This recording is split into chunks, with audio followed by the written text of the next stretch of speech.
Thank you all for coming tonight.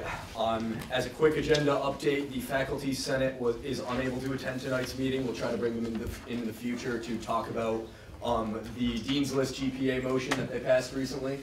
So that means we're going to move right on to our legislation. Tina, is your thing prepared or what? Okay, before we enter our main motions, Tina has a motion that she has moved from the floor. Tina, would you like to read this? Okay, I am moving a motion which is essentially going to change parliamentary procedure for tonight. It's a formality. We've actually been acting underneath all of this for a very long time, but it's not in our constitution, so technically to act under it, we need a 2/3 vote of it every single time we do it. So I'm going to read what we're going to do, which should sound very familiar to you, and then we'll vote on it, and it needs a 2/3 majority of those present and voting to pass. So we are going to run the queue with an ordered list and unlimited speaking time. Senators and guests will all have equal precedent on the queue. To get on the queue, raise your hand, and I will place you on the queue. Guests who are present who are non-activity fee paying students need to be yielded their time by a student. The parliamentarian may rule a comment off topic and cut discussion. The Grand Marshal may overrule the decision of the parliamentarian when he does not have voting rights. Sub-queues will be open for each subsidiary motion as per normal. So basically what this is saying is that you can talk as many times as you want, but your first time, like if it's your second time talking, someone who's first time talking will get precedence over you. So that's consistent with Robert's rules. Robert's rules limits how many times you can talk. We are not limiting how many times you can talk, is essentially what this is doing by passing this. So again, this is just establishing the normal queue rules we've been operating under as official. Does anyone have questions? Michael. Is this like a bylaw amendment, or is this just like a, what is this going under as? Just for this meeting. Oh, okay. Michael. Who's parliamentarian today? That would be me. Kyle. Yeah, again, this is just a temporary motion right now. We can do a bylaw amendment in the future, but I think we would want to have a more in-depth discussion about what we want kind of the permanent queue rules to look like for the Senate. John, so is this a motion to suspend rules or just a motion to change this part of the rules? Just to change this part. To change it for the meeting, essentially you can think of it the same way as when James motioned last week to limit discussion to 15 minutes. It's the same thing. We're putting. Yeah. If it doesn't go through, what rules are we working under that are different than what we normally do? Okay. I can clarify that. No, I got it. You got it? Okay. So the way it's written in Robert's rules is that you get 2 opportunities to speak. Each you get 10 minutes. And that's it. Apparently. We think.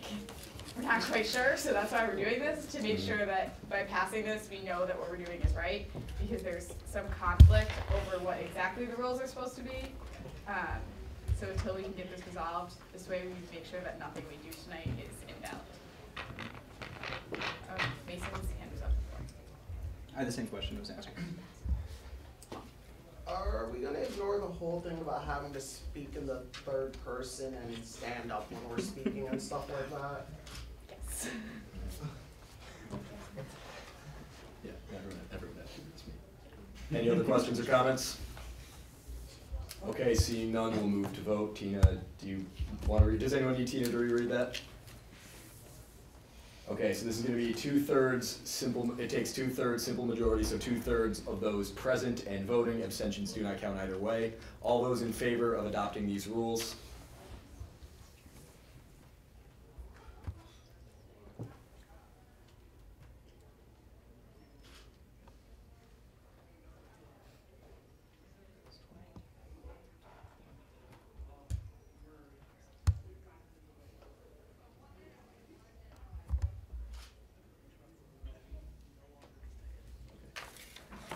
All opposed?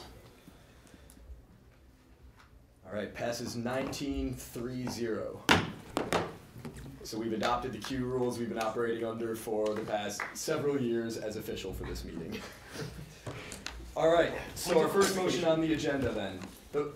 The Rensselaer Union 45th Student Senate moves to reconsider Motion 1 from February 12th, 2015, detailing the union activity fee for fiscal year 2016. So moved by Jen Church and seconded by Paul Ulori. Before we open discussion on this motion, I just want to give some clarity for anyone who may still be confused.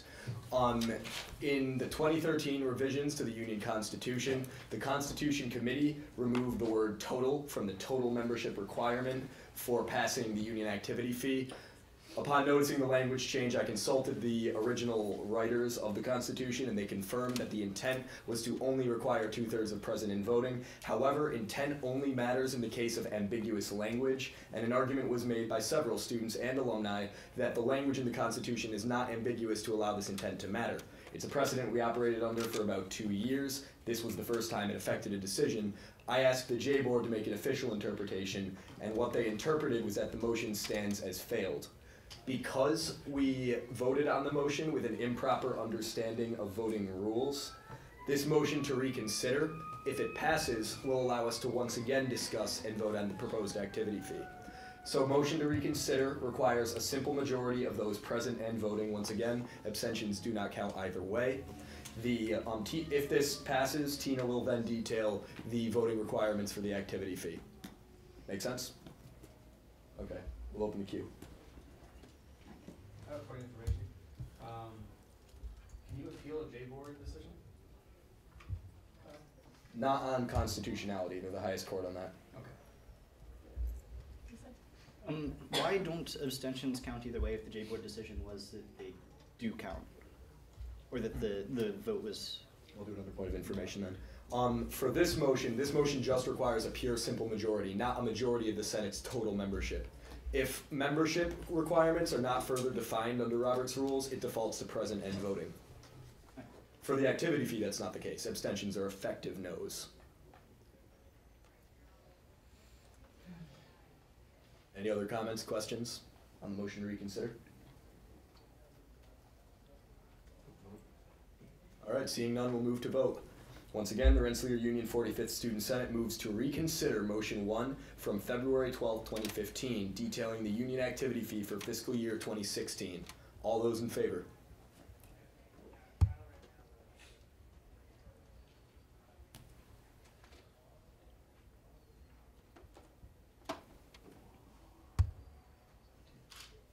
All right, all opposed?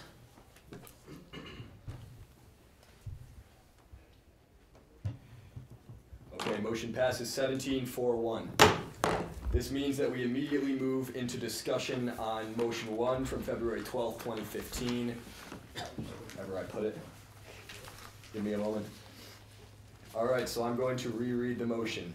Rensselaer Union 45th Student Senate approves the Union Annual Report Committee's recommendations for the 2015-2016 student activity fee, with an undergraduate activity fee increase from $625.50 to $644.50, and a graduate activity fee increase from $331 to $341, for a total activity fee recommendation of $658 for graduates and $653 for graduates. So moved by the UA. I can't math no matter what. Anyways, so moved by the Union Annual Report Committee and presented by Shoshana Rubenstein. Once again, Shoshana and Erin will be treated as presenters, allowed to answer questions. All other e-boarders and union staff in the room will need to get on cue like anyone else. No, that's not right. It's not a presentation anymore. It still says she's presented. That's how the motion was moved, so it's valid. No, but she still needs to be on cue too. Because it's not a presentation, it's a motion now. So Shoshana, you have to be on cue. I'll go with that. All right. I'm fine with that. Point of information. Are we opening? Just for We're open. parliamentary procedure, you mentioned, Tina, that non-activity paying students or members would have to be yielded to, so couldn't staff members, do they have to be yielded to, correct? Mm-hmm. Yeah, it's anyone who's not an activity fee paying student. Okay, just wanted to clarify. Lexi? Unfortunately, I wasn't in town last week, and I just want to quickly know why the activity fee has increased pretty significantly over the past, I don't know, I think it was like 4 years or so, like what that money went to. Just briefly, you can summarize. So student activities are always growing. Things always cost more. An example would be this year ups in gas prices as well as hotel rooms and stuff like that. This year it's increased under 3%, which is the mandate by the Board of Trustees. They didn't want to see it increase over 3%, so we did hit that goal. But every year it has increased more, but we also have more students, more activities, more programs. We're trying to build a more robust union to help the students in any way we can. So besides regular inflation, which it does increase more than inflation, it's just an increase in services and activities for students. And to clarify what I was just saying, because this is a discussion motion now, you can't respond without getting on the queue. So great. People can't ask questions to me? Or would that just be like a point of discussion? So right now, because it's a motion, everything is discussion. Okay. So they're not, if they do ask a question, they can ask Kyle, if they can yield the rest of their time to you to answer it. But they'll have to explicitly state it. Okay, my bad. Michael. So considering that we've opened it up to rediscussion, or is that a word? Reconsideration. Reconsideration. I would like to hear, since we did a roll call vote last time, from like the people that said no, and the reasonings why, to kind of eliminate that reasoning, or just try and understand where people are coming from, to see if we can either change their minds or understand what their ideas are about the activity fee. Shoshana? I just wanted to reiterate what I put in the email last night to the Senate, because I know we have a good number of guests tonight. Following the discussion last Thursday, there were a number of questions and a request for clarifications. So I'd like to just remind everyone what has been changed between the UAR that we viewed last week and the one that was just sent to you for the discussion tonight. There have been changes to the sections, including the Rensselaer Union Executive Board and budgeting process. You're off topic. We're not discussing the UAR right now. We're discussing the activity fee recommendation. So specifics about the document have to wait till the next queue. I just want to give context as to what has changed since last week, because there are some people who weren't. Point of order, there's information relating to the explanation of the activity fee in the UAR, so it is relevant. But specifics about the document wait till the next queue to be discussed.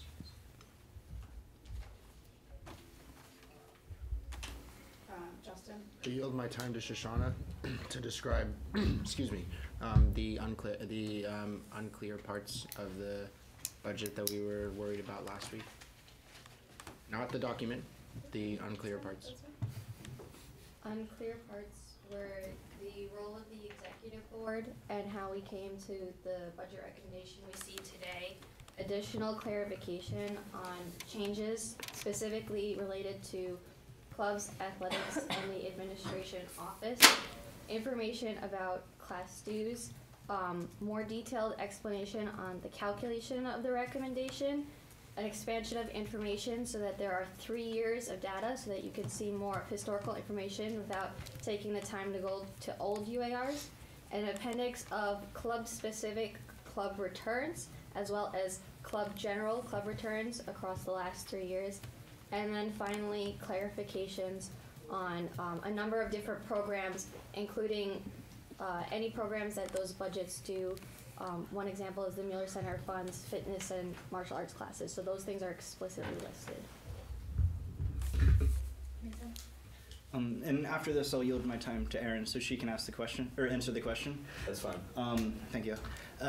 I was curious, because you said that the money that you're taking is to go back to the clubs and to help enhance the services that are provided to them. Is there a figure that you can give me that's the average increase or decrease in budget total for clubs over previous years? Like, did clubs on average increase 2% or decrease a certain number? So I can have the number for you. I don't have it pulled up right now. This year, club funding decreased by 2%, but the biggest factor in that was that most of our sports clubs do a lot of traveling, and so last year it was at 50-50, and so most clubs put it in as 50-50. We moved it back to 60-40 because we did not have the funds to support 50-50 travel for all clubs. So that's where the biggest decrease came from this year. In past years, it has increased every year. It usually stays kind of around the same number. A big increase that you'll see is in programming, especially this year with the 125th anniversary coming up. There is a large fund for special events. That way we can celebrate this because it's a big deal for the union. I guess this question was described very well in last week's presentation, but for the benefit of those who aren't here, what caused the increase in the admin office budget, and why did the Mueller Center budget and other budgets where reallocation was said to have occurred still increase? You can respond to this. Thank you. Okay, so the biggest question was the seemingly $200,000 increase in the administration budget.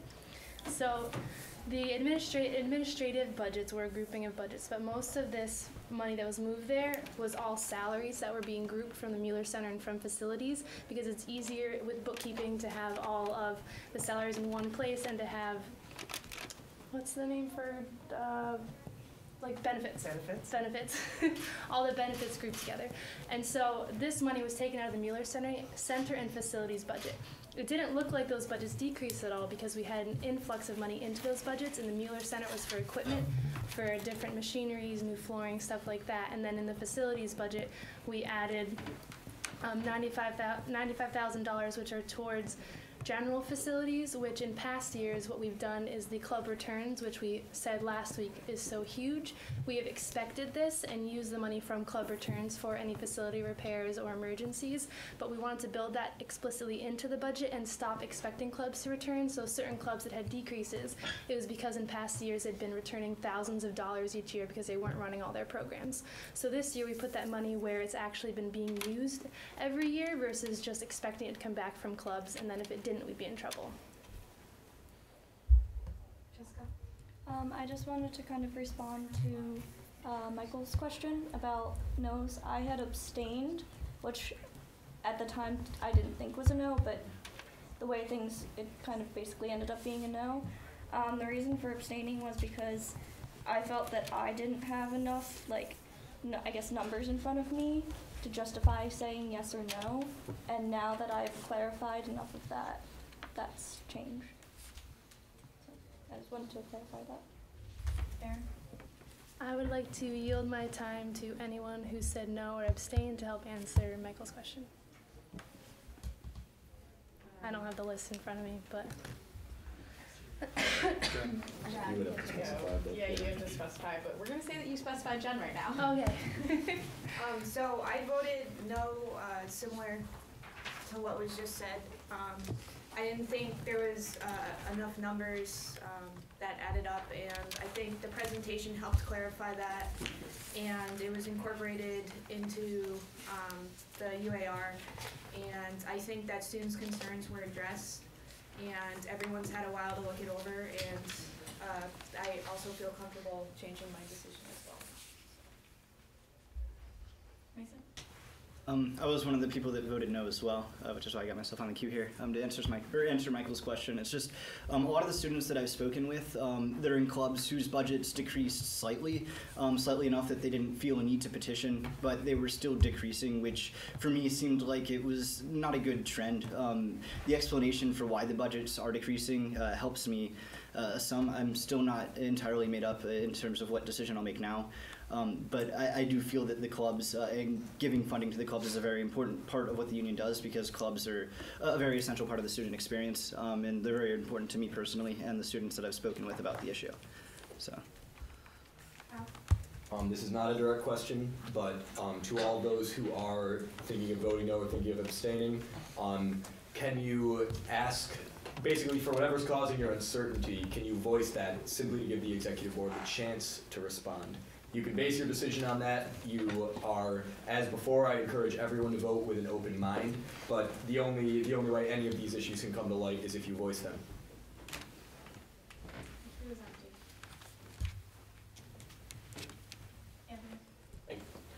So I just wanted to kind of clarify, I'm not sure if everybody's completely familiar with how the award works post-budgeting just during the year. So I wanted to ask Erin, can a club come after they've submitted their budget and get additional funds during the year from the board? That question's fair. So, okay. So if a club finds that they want to run a program or make a purchase, or if an emergency occurs for something that is not in their budget, they can come to the executive board mid-year with a proposal. With this proposal, they come to their executive board representative and their SARP, which is their student activity resource persons. Then they come before the board and they make a proposal. And this is what club contingencies and club travel contingencies are for. We have funds there for the unexpected, for new programs, for clubs that find something they want to do that they didn't know they wanted to do last year. Maybe there's a new president, maybe there's a bunch of new members, and so there's plenty of opportunity for clubs to grow throughout the year. Your budget is not stagnant. Not only can you get this proposal and get new funds or additional funds, but if you decide you don't want to run a program and you have a better idea, you can come to the board and reallocate funds that are in your budget currently for one thing and put them towards something else. To answer your question? The queue is empty. Motion to call the question? Oh, that's fair. Someone can second it, though. I'd like to second to call the question. Okay. So the question is called. We're going to vote, and for our new senator in the room, calling the question basically means that would end discussion and go straight to a vote on this motion. So all those in favor of calling the question?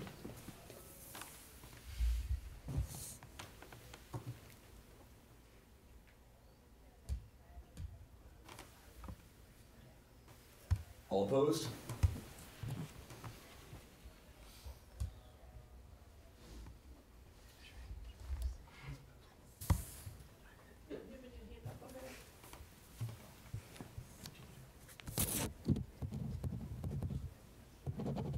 Okay, motion fails 9-13-1. Debate continues. So, in short, I feel like a lot of the concerns that were raised over the past, week, since last time we met about where fees were going for, why different budgets were cut, and where certain distributions went were addressed and put into the union annual report copy that was sent out to everybody, which in one of its appendices now includes a comprehensive table of the different returns and of every club for a period which I believe is over the past couple years, though I may be wrong.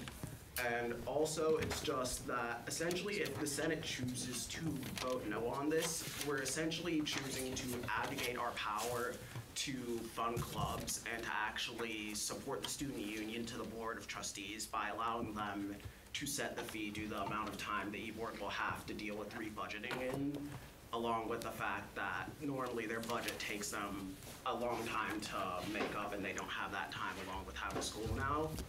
And those factors, along with the numbers that were presented to us about why the money went to different places, how much money clubs return every year, and the simple fact that it kind of makes sense for the activity fee to go up a certain amount more than inflation, simply due to the fact that while there are more clubs every year, the admissions department projects that there will be less students in the school who need to provide money to fund an increasing number of clubs and activities. So facts, numbers, math. Yes.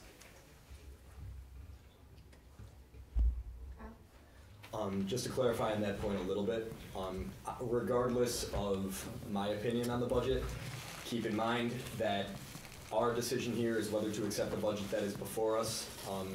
While we definitely don't want the Board of Trustees to be making the final determination, it's our duty as a Senate to decide whether we believe this budget is fair. Base your opinions on that largely. There is still a little time. It's a time crunch, but I just want to make sure that if people are opposed to the budget, they don't vote yes just because there's a time crunch.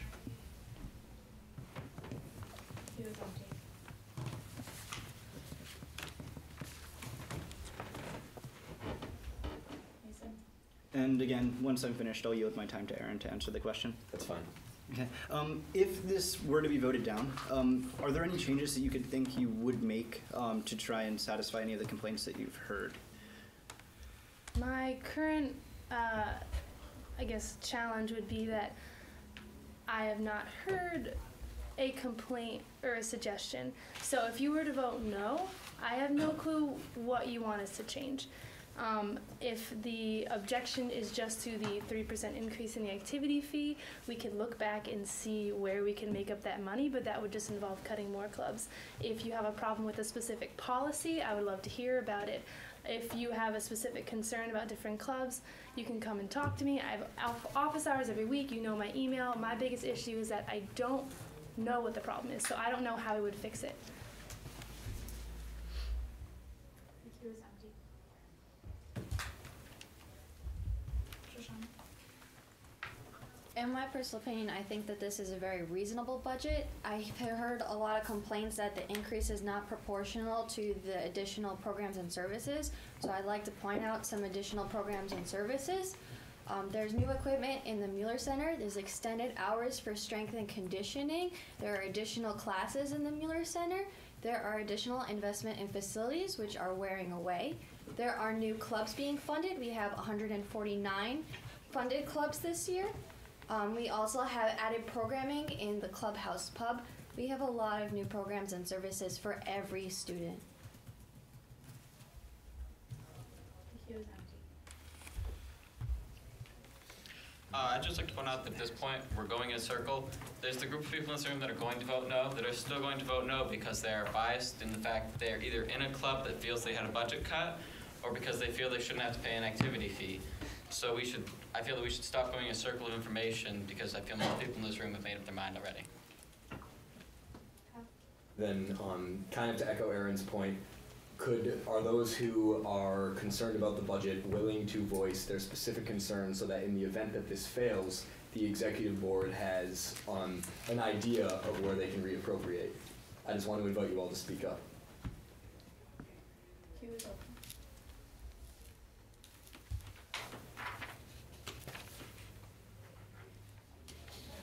Would it be wrong to ask, for those of you who just basically don't want to pay an activity fee, and that's the reason why you don't want to vote yes on this? I've seen a lot on Reddit about, yeah, I'm getting on Reddit recently.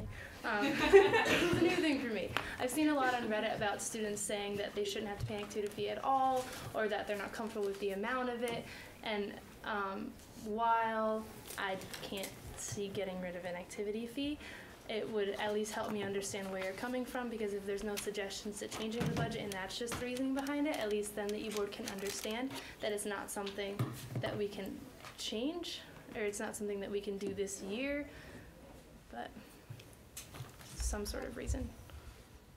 Is there a way to get the list of no votes for the vote from the last week, since there was a roll call? That's fair. It is in the poly. Stay in order, guys. I can also read those. Continue, you can answer this. Spencer, James, Jen, Mason, Edward, and abstentions were James, Mike, Case, Jessica, Shoshana, and Joe.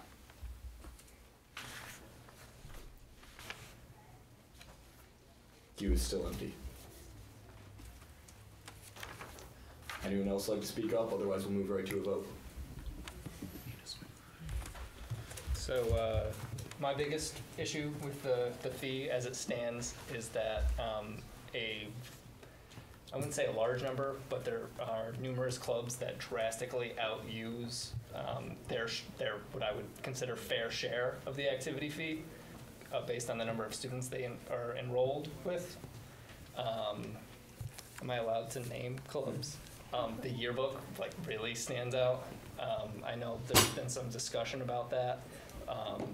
I think there needs to be a restructuring of the fees in general and let students speak with their wallets and pay dues to the specific clubs and have some sort of structure in the union for that. Because right now I'm subsidizing a bunch of clubs. You know, there's no way I could, I don't think I could get my fair share of the activity fee the way I pay it now. Just to speak, just because I have knowledge of this club, because somebody had complained about or mentioned on Reddit something complaining about their subsidy earlier today, so I looked into it. One of the clubs that a lot of people said has an disproportionate budget is the Black Student Alliance, which the reason its budget is the way it is because they put on all different events throughout the school year that aren't just for the 28 members of the club, but rather for the whole school community. For example, they're in charge of running and hosting 2 separate weekends for prospective students, Accepted Students Day, some Accepted Students Day things, and Star Weekend in the fall where they have programs for and host prospective students on campus. They also run all of the different things for the awareness about Black History Month and different things over this month, and a lot of their funds go to not only their events, but also having lighting and stuff for their events, which are provided by UPAC. And one of the things that essentially it's like, when you're just looking at the club's budget or its number, that doesn't always just give the complete picture of things. And if you had questions about it, you'd probably be able to talk to Aaron or one of the other e-boarders to show you the breakdown of that club's budget and also show you that club's returns. So whether or not they're just getting that much money and using it, or how it's actually spent. So I yield the rest of my time to Erin if she'd like to comment on that. We went a little long and we have a few people on queue, so I'm going to say no this time. Jess. I'm going to respond about the transit. I'm their e-board rep, so I'm very familiar with their situation. The transit they are subsidized at about approximately $18,000. That's because they do have a very, very expensive service which they provide to the entire institute, not just the 8 individuals who make up transit. 8 being the most recent number compared to like the 3 that were on inside the budget. But that's been because, well, individuals who participate in some of these really, transit, I don't know how to say it for all clubs, but for transit specifically, it's a service club. It's not a $18,000 being invested into those students. So I would I would encourage you to have a critical eye when looking at some of the numbers for some of the clubs. If it was a hobbies club, then yes. If that $18,000 was going directly to benefiting those individual students, but this $18,000 is spread across all of our active campus, all of our alumni, everybody within who is going to benefit from that same output. Additionally, with that, transit is being reviewed as to how it could improve that situation in the future. They've just this year, up until this year, how am I doing on time? There's no time. Okay. Up until this year, transit has been an interesting situation due to Ring Committee, which they are able to make deals with Jostens and Balfour. Sometimes, which locks Jostens, or which locks transit into Jostens as the provider for our yearbook. So, what is happening? Okay, regardless, so our future ideas about who we would go through with to provide a yearbook has always been sort of hazy. Right now, we're in a 5-year contract with Jostens for the Ring Committee, or one of the 2. So we have opportunities now to actually readdress that significantly and critically to consider what our options going forward for a more cost-effective yearbook. Yeah, so the e-board doesn't want to charge the student $18,000 a year for a yearbook, but at the point, we also don't say, no, we're not going to have a yearbook, because we see the value. So I can't speak for everyone, but I've heard a number of complaints from these grad students who were, everyone knows, were burned this year with extra fees on their bills that were claimed to be activity fees and weren't activity fees, but still, they got charged extra money this year, both semesters, and they're skeptical to pay any extra money at all, even though it's a $10 increase for grad students, because they haven't seen any return on any fees they paid extra this year. So there's concern in that field as well. Edward? I would like to explain why I voted no last week. That I have some friends who don't usually join clubs. They don't go to any activities, and I do know people who don't want to pay the activity fees, and they are not very likely to stand here and tell you why they don't want to do it. But I think we are representing students in this college, so we are not representing ourselves. Me personally, I don't against this thing, but as long as there are people in the campus, there should be someone voting no for them. Edward, I agree with you to an extent, but I think if students were here and they were listening with a rational mind, they would also pass the activity fee. Go ahead. Also, to respond to that, when thinking about the activity fee, you also have to consider that some of that goes into this building. So if a student walks through this building or utilizes the facilities, they sit out there and study, well, there's a certain fee that goes along with it for the upkeep. Same thing for the Mueller Center. Same thing for the services that are experienced around campus that the students put on, whether it's the poly or transit or players or everything that brings RPI together as a community that people may just not analyze on a daily basis, but it truly rounds their college experience. That's what your student activity fee helps provide to the students. And so even for someone who doesn't directly take advantage of it, they still have a direct correlation to the activity fee and how this union helps them and their experience here. Justin? Oh, was I on the queue? Sorry, it's okay. So I have a question for like grad council in general, and then I have a direct question for Aaron. So I'll yield my time to Aaron at the end. So for the grad council, I know there's like a huge like uproar about the fee that was charged. I was wondering, I remember hearing Kristen going to like a couple meetings with administration as to why it was charged and like why it was created and what the money's going to. Do you have any like conclusion on where the money ended up, or is it just like still like a pool of money just sitting somewhere? And then for Aaron, I have a question. So going back to the students that don't participate in the union or don't join any clubs, and they feel like they don't utilize any of the union services, is it possible for them to get out of paying the fee, or is it kind of required for all students? You can answer that. Okay, so that's actually what I was also on the queue for. There is a fee waiver form, but it is only if you live a certain distance off of campus, because then you're not really participating in many campus activities if you're simply driving here for classes and then leaving again.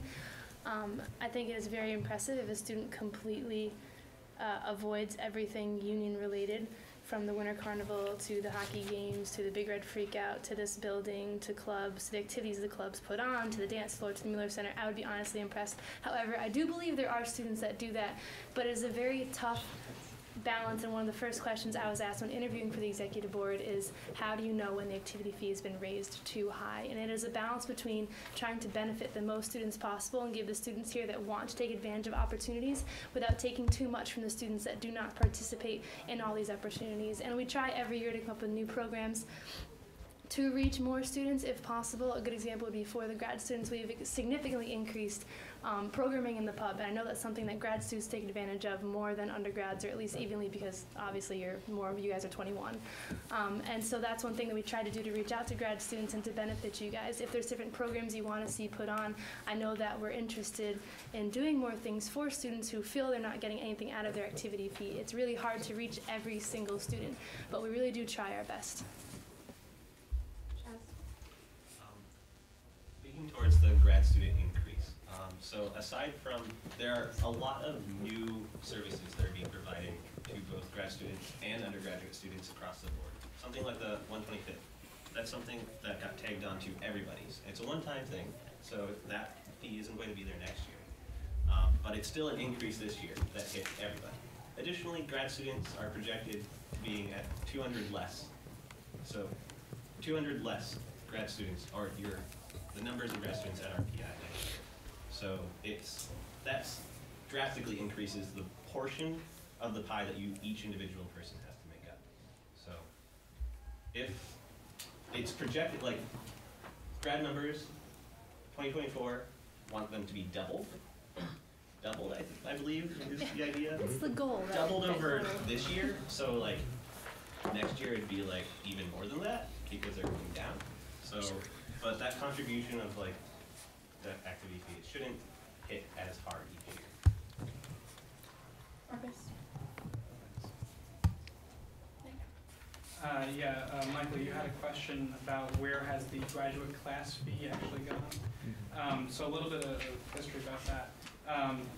That we didn't find out about that until it was actually on the bill. We had a meeting to try to explain what is this going for. They didn't actually tell us at the time. It's currently a big pool of money that has not been used. They would like to hire somebody as a graduate class dean. But so far, they're still working into doing that. In addition, we just came from the meeting next door, on the Res Life meeting, and Mark Smith had said that they want a meeting to figure out programming, which was supposed to be scheduled a while back, but hopefully we'll be able to schedule that in the future. Can I ask your name real quick? Just for the- Nick Thompson. Thank you. James? So I voted no on the motion last week, and my biggest concern is, as of right now, the graduate activity fee increase is not in any way tied to graduate stipend increases.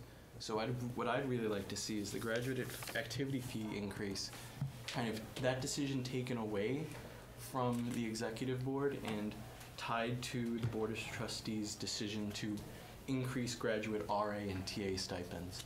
For example, last year the activity fee for graduate students went up. We did not see any increase in our TA and RA salaries. Those generally happen, as far as I know, only in the 3 years I've been here, there's only been one increase. So I'd really like to see kind of those two things pegged together so that the activity fee can't outstrip graduate salary. Justin, is a point of parliamentary inquiry. It's just, there's just a bit of vagueness. RA standing for? Research assistant. Not residence. No, yeah, sorry. Just going back to what Edward said and people who are just voting against the activity fee just because people aren't using it.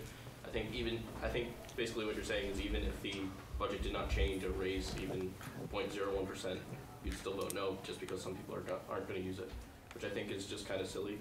So anybody who's considering doing just that, just so because people won't use it, I think it's really easy for undergraduates, especially for graduates, more so too because they're only paying about half of what undergraduates are. Using that money, getting that money returned over the year, it's really easy to do that if you go to a couple events. I feel like as long as you're engaged, use any of the services, gym membership, whatever, it's really easy to earn that money back. I do understand the concerns of the graduates where the price goes up without getting increase in stipend, but I would not want to see the student union controlled funds give up part of those funds control to the institute, because I'd rather see students manage that money rather than the institute managing it. To answer James' question, RA stipends are actually decided by your own advisor. So if you think that you're not getting enough of an increase in your stipend, you can actually talk to your advisor about that. Also, fellowships are a lot more money than just TAs. But the problem is that there isn't enough money in the institute to increase TAs. Like, the buildings are falling apart. The first thing that will be fixed is the building so that you don't have crumbling buildings.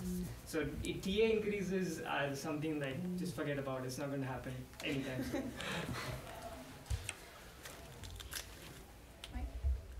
Talk more about this for some reason. The institute minimums, we're talking about institute minimums here. You can ask your professor or advisor to pay you more, but the grants usually are for minimums, because you put out a certain amount of time for the minimum amount of students you can have, or the maximum students you can have with the minimum amount of money, right? And they do go up every once in a while, and I believe it is the board of trustees who decides the minimums, and they seem to do it based on a whim. Like, this year we're going to do it, right? But we seem to have, graduate studies seem to have huge fee increase in the last couple of years where we had not been given more money in our grants. So our pool of money that we can use to live here in Troy is getting smaller and smaller. And things aren't getting cheaper in Troy. In fact, they're getting more expensive with more stuff coming into it. So it'd be nice to have some kind of grant money to replenish the fees we're losing as well. It was brought up previously that club budgets are not proportional to their membership. As a member of the executive board, I just want to emphasize that club membership is only one piece of the pie when seeing the whole picture of how a club operates. We looked at club returns, we looked at club membership, we looked at club programming, we looked at who affected from that programming. Was it hitting just the students in the club? Was it hitting the community? Was it hitting undergrad and graduate equally? I think that I've heard in the past that members of the Senate could come to budgeting and see the process and understand how these decisions function, and I'm really sorry that that didn't happen this year. I didn't know that happened in the past, but I hope that might happen in the future, because it is something to see when you're faced with hundreds of thousands of dollars and you understand that you can't give it to everyone. Okay, so just kind of to address the concerns that were raised by the grads, it's like they're legitimate, valid things, and we understand them, and it's like just from my perspective, what I know, it's like the e-board likely would have tried to take that into account as much as they could have if they were told about this ahead of time or they knew about this. And I know the graduate rep on the e-board just changed recently, so I'm not sure what the status of that was.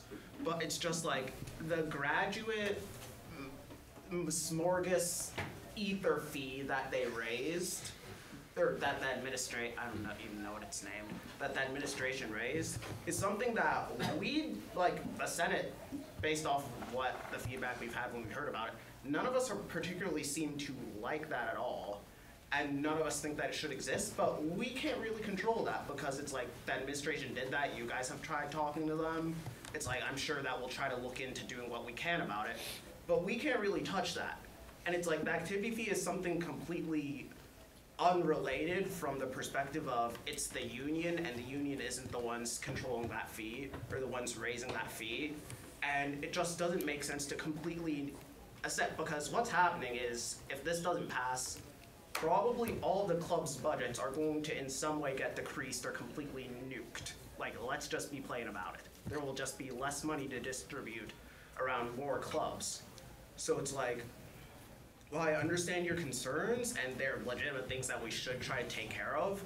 It's just, I don't think the e-board may have known about them in time, and I don't know what we'd be able to do about them, to be honest. But this whole nuking this isn't really the answer, and I'd like to yield my time to Mike since he seems to want to say something.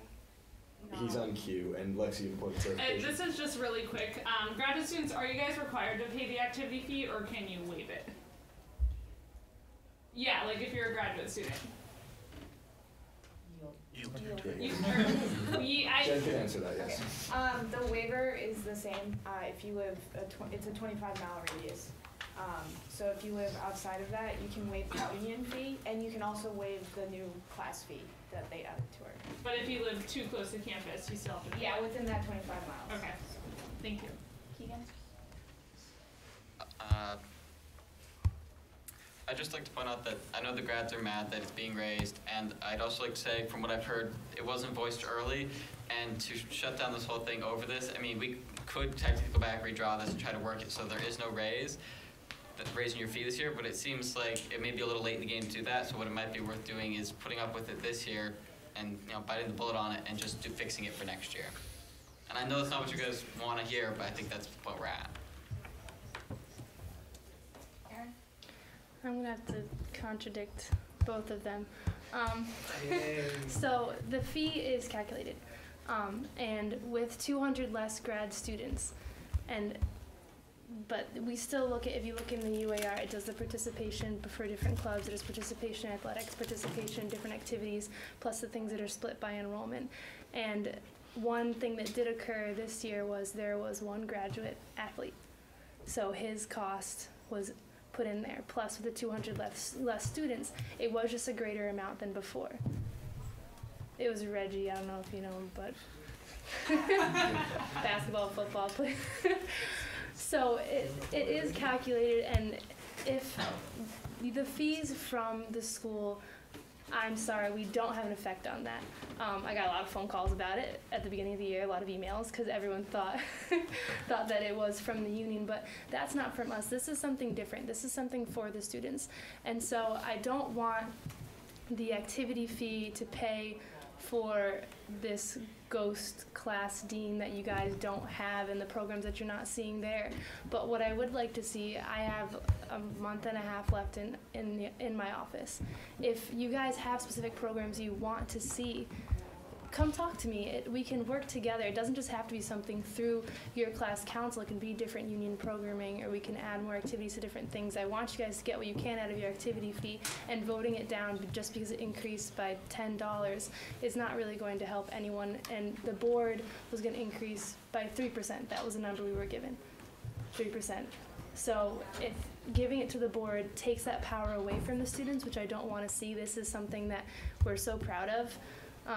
Giving it to the board, it's the same, they're the ones that just gave you that new fee. I don't see how that would help you guys, because it wouldn't stay, they wouldn't say, oh, so we're not raising their salaries, we're not going to raise their activity fee. Everything raises, your tuition raised, and yet you didn't get more money for your stipend, or this fee was created but you didn't get more money for your stipend. Giving it to them, or control to them, as you said, wouldn't stop it from growing, if that makes any sense.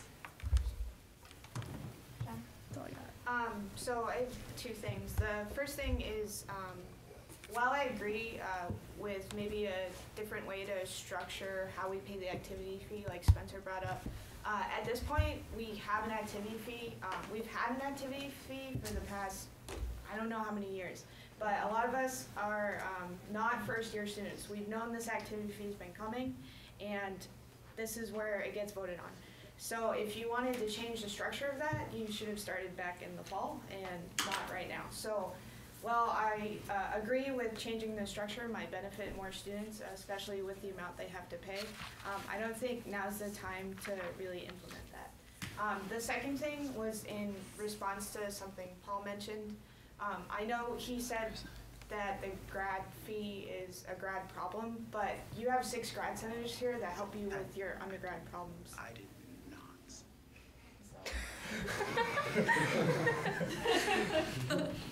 Stay in order, guys. Yeah, I'm done. Justin? Sorry to shift the topic just a little bit, but in response to those that are saying that there are students that don't use union related stuff at all, there are 2 things that I think we didn't really discuss, was the student government as a whole. So if students ever want to get involved in student government, they probably wouldn't be able to, because it's part of the union if they don't pay the union fee, and then they can't be part of student government. Also, there's also the judicial board, which actually, in the event that someone gets disciplinary action from the dean of students office, it then goes to the judicial board, which is part of the union. I yield my time. Before. You have to ask her. No, I'm not. No, yield. That's the end of parliament. That's dean of Robert's rules. You stop. Mike. Oh, so to talk about this grad fee for some reason again, just answer some questions. I'm not saying I'm against an activity fee, and I'm not saying that the union is responsible for the extra fee that the grad students had, or that they had any control over it, but I'm saying the grad students now have a smaller pool of money to live with, and any increase of fees is hurting them still. I'm not asking for a cut of all budgets, or to bomb them or nuke them, as words have been thrown around. But maybe before, or you could power the board of trustees, but maybe after this, as Kyle was saying before, there might be some time for the e-board to look at this budget again, activity fee again, and somehow restructure a little bit to fit some more needs. So I'm envisioning for that to happen, not for us to get rid of clubs or the union or anything like that, but for the e-board to look at it again and try to get a better activity fee for everybody. Shoshana. I want to hear how you think it could be better restructured. So this is a change to the UIR, and it's relevant. It has a table exactly by program how it's split, undergrad, graduate, if it's by enrollment, if it's by participation. If the undergraduate fee increases, then because of the way it's calculated, the graduate fee will increase. So if you're talking about restructuring, you're talking about the formulation. And so if that's something that you want, be specific, speak now. Erin? I'd just like to reiterate that it was a $10 increase with 200 less students. So the pool of money didn't like drastically increase or anything. What? Yield time to you? Is that what you're asking? That's fine.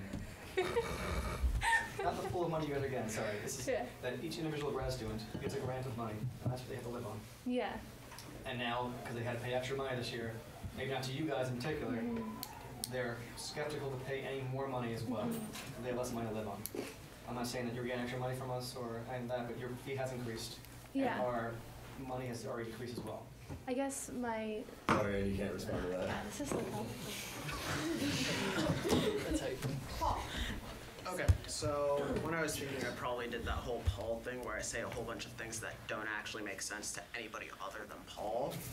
But what I meant wasn't to say that it's a grad problem, but that it's kind of, it is what it is, which is a problem that affects students as a whole.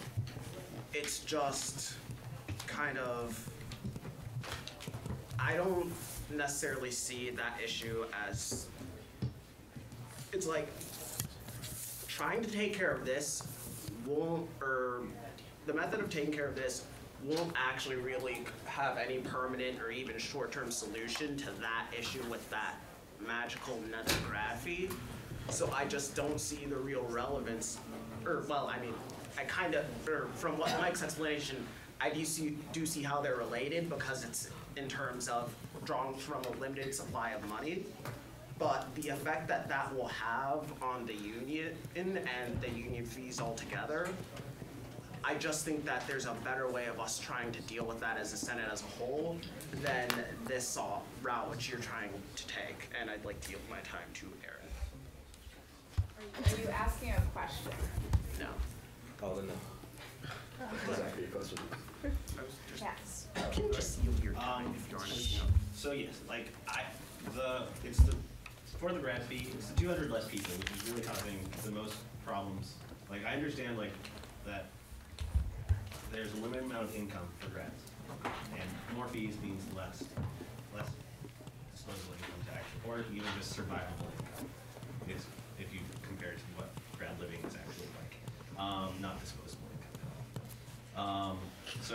But it is visiting day season upon us. So if there's anything like beneficial that grads can do to try and take this into their own hands, is to encourage as many new grad students to actually attend RPI as possible.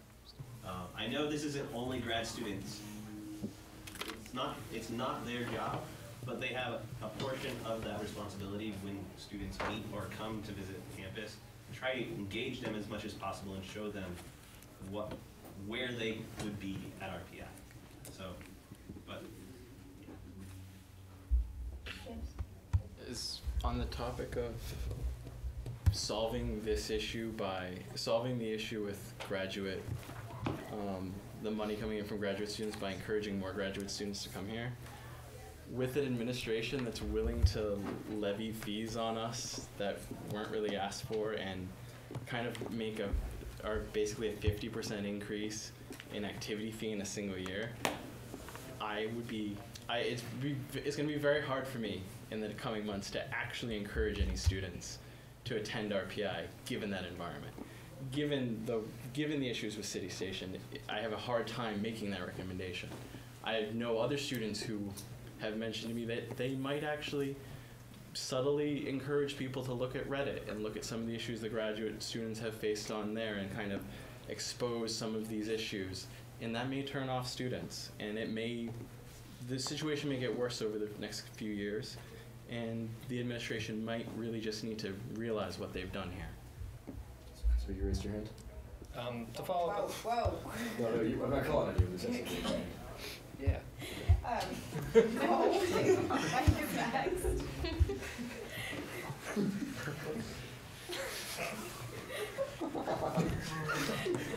Take a second to laugh if you want. to reiterate though, the grad fee issue is a different issue, and I'm not asking the Senate to fix it, but if you guys can, please do it. I just want to make sure everyone's clear that I know your fee does not affect our fee, but we have less money now, and it's hard for us. And that fee we got from the administration was mysterious and not explained for a while, and it's still kind of sketchy where it is. So there's a lot of grad students who don't trust any kind of fee at the moment. So, not speaking for me, I'm speaking for a bunch of people here. That's fair. Okay. To follow up on James's point and Mike's point, when you look at competing universities, which, I mean, the promote RPI to get your fee lower, long con, doesn't really work out.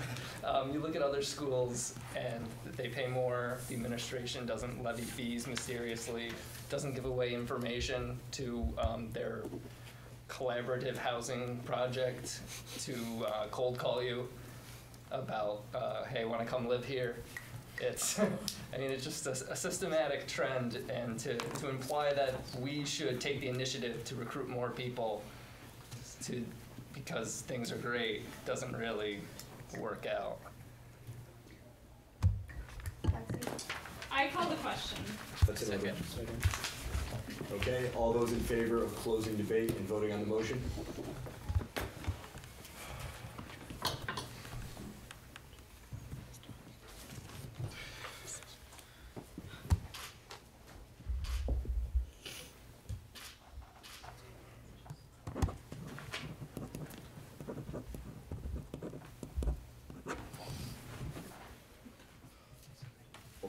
Just 1 second. Keep your hands high. I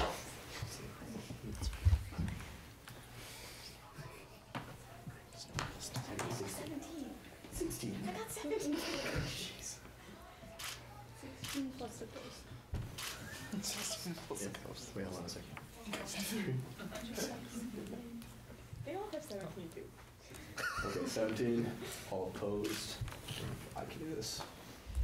Thanks to the G board. No, you Yeah, can't, again. not on a call to Anthony. question. Voting on some subsidiary motions. No. Where information behind people would be useful. Yeah. 6. How many do you have opposed? 6. 17-6. That's it, yeah. All right, this passes 17-6 November. We call that to another vote. Call to overrule. Yeah, the motion to roll call. Motion Yeah, to roll call. overrule that. That's, I mean, that's in order. Do we have a second for the roll call? I'll second. Wait, Nick, wait. I have a point of This clarification. is not a roll call that he's calling for. Overrule. Can I? He's calling for a motion to overrule. To overrule what? It wasn't clear that there were still people on the queue. Yeah, second, I probably wouldn't have voted I wouldn't have voted I yes. didn't say the queue was empty. You're acting parliamentarian, is that valid? That'll be fun. I was basically. More votes. Give us a moment. I just want to know if they can actually call that when That's there's only people supposed on to the be for queue. You can, actually. While we're waiting, Anthony. It's an important. Anthony, by the same Robert's Rules clause, to give you voting rights on the activity fee, I can go out and subsidiary motions for the activity fee. And I can raise them myself, etc. You can check that later. I know like when it goes down 8, but it doesn't make sense that you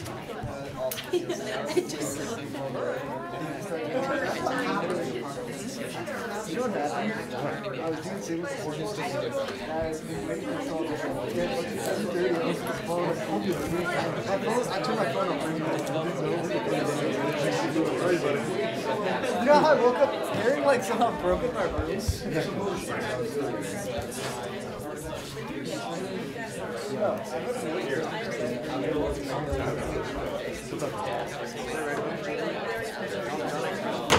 everyone stay in order, please? Please sit down. Motion to rescind. Okay, the motion's to rescind the calling of the question. That's seconded. That means a 2/3 majority of those voting in favor to pass. This would bring us back into the queue. Otherwise, we're gonna vote. Wait, I'm confused. We have to have a 2/3 vote on the motion to rescind?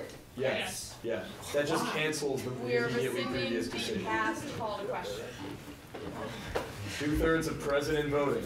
So all those in favor of rescinding the vote, of rescinding the call to question will put us in favor, and that's what Kyle's gonna ask for. Yep. Is that clear to everybody? Okay, all those in favor of rescinding. Can we open a queue? There's no queue for this guy.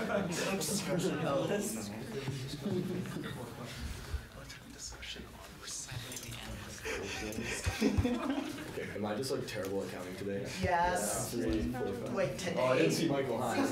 You can't read numbers. What do you mean today? That's 15? 15, yeah? Okay, 15. All opposed to rescinding?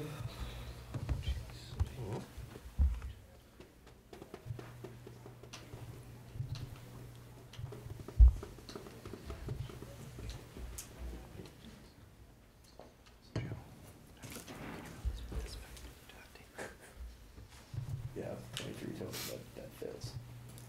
You would need 16 at least. What's 2/3, 23? Hold on. 24 would be 8. It rounds up to 16.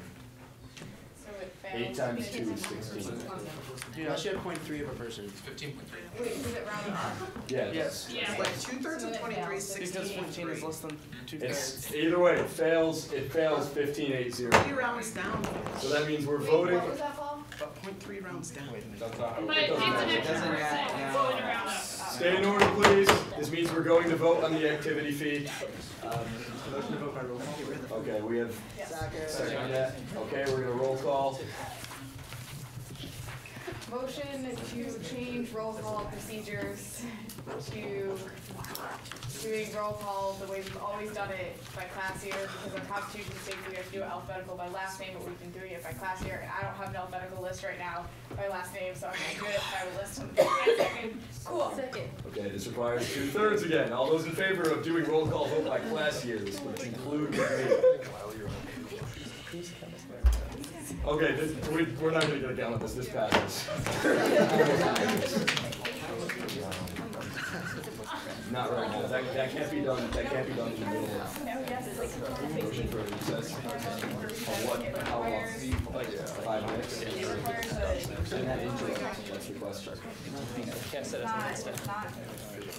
It can't interrupt. Okay. It's not interrupted because we haven't started voting yet. It means a simple majority will pass. All right, Mike Kayola motions for a 5-minute break. This would be right before the vote. When we get back, we go right into the roll call vote. Do we have a second?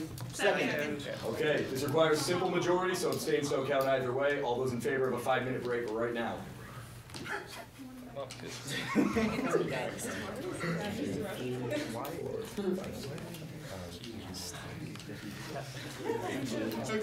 $15, that's all opposed? Welcome to Senate. This passes 15-8. We have a 5-minute break. Be back here in your seats in 5 minutes.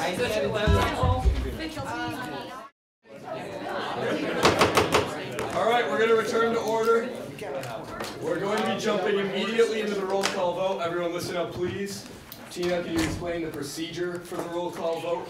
So We have one new senator in the room. As we just passed the motion, we will be voting roll call by class year, starting with the graduate, ending with Greek, independent, and grand marshal. You can pass the first time, vote yes or no. The second time, if you pass, we will ask you again, and you can, at that point, vote yes, no, or abstain. As one final point, this motion requires 18 yes votes to pass. A no or an abstain are effectively the same thing. Point of order, there is no abstain, it is a no. You cannot offer the abstention option, it is a That's no. actually wrong. You're allowed to abstain. You are allowed to. Point of inquiry, slash point of order, slash point of parliamentary procedure. Were we technically in voting procedure at that time? Because if so, we are a closed room and no one else can enter the room at that time. We were in recess and we hadn't started to vote yet. Okay, so we're now in voting procedure. Yes. So no one can leave and come in. Yes. Is everyone clear on the rules of the vote and how a roll call works? Tommy, is the new senator, are you all clear? Yeah. Okay. All right. Yes? When is the budget closing deadline? We're not 100% sure. There's no We're- VP this for is- student we're life. in voting. Doesn't matter either way. Never did. That's not really. Okay, I'm gonna start calling. All right, listen up. Kristen. Pass. Mike. No. Spencer. No. James. No. Jen. Yes. Benjamin. Pass. Myself, yes. Case. Yes. Lexi. Yes.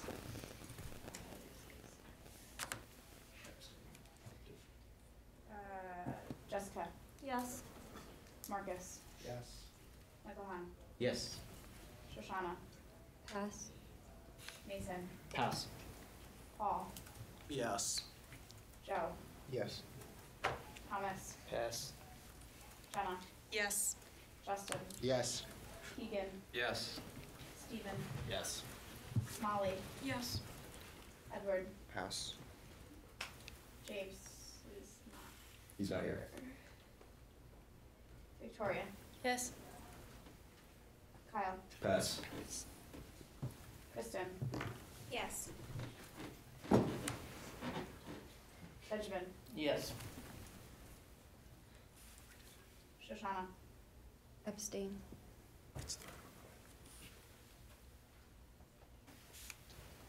Mason. Yes. Thomas. Yes. Edward. Yes. Kyle. Yes.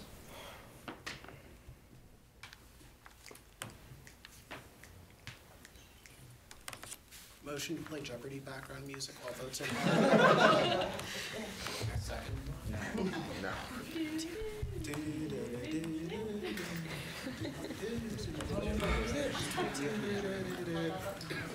Really? Really hate everything else goes quick. Next week. Yes, I'll second. What? No, we're still kind of close. Oh, yeah. Pause for I'm gonna let it work. Hi, how are you? You're out of order, Mike. Are you going anywhere after this? To do that. Do we have a deal? Oh, that's fucking fantastic. I didn't really know. That's Kyle. My fault.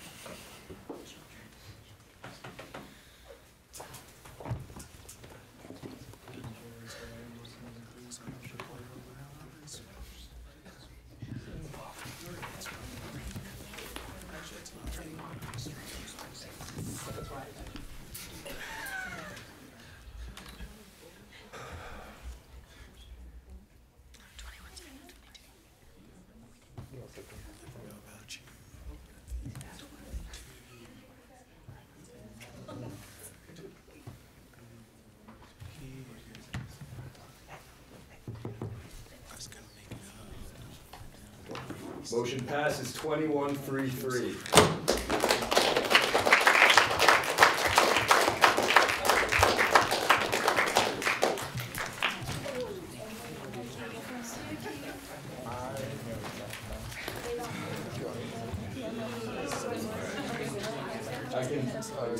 We're going to continue with our agenda then. Thank you all for bearing with us. I know that was a long discussion. Can we stay in order, please? All right, so next on the agenda, we have the updated union annual report. Let me just find this among all of our information. Okay, the Rensselaer Union 45th Student Senate resolves to approve the union annual report for the fiscal year 2016 as attached. So moved by the UAR committee and presented by Shoshana Rubenstein.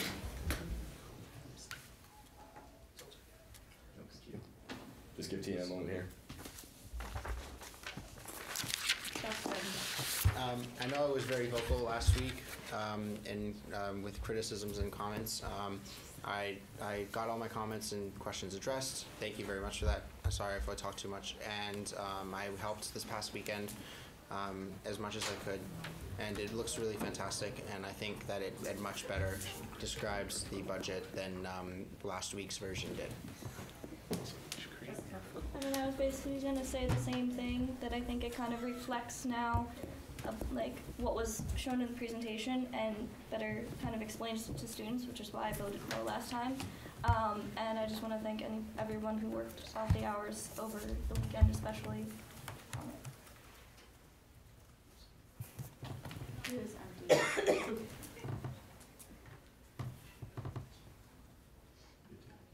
Second. Motion to call into question. Second. If the queue's empty, it's irrelevant irrelevant. because Okay. Kyle's technically gonna ask for a vote right now. Yeah. Any other comments on the UAR?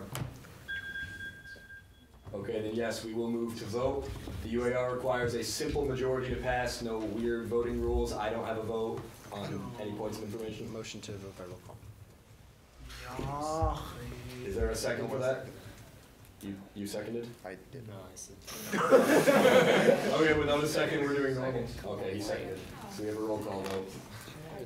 Same procedure then. The roll call only demands a second, no. Yeah, there's no Kristen. vote for that. Done. Mike. Pass. Spencer. Pass. James. Pass. Jen. The UAR. Yes. Benjamin. Pass. Myself, yes. Case. Yes.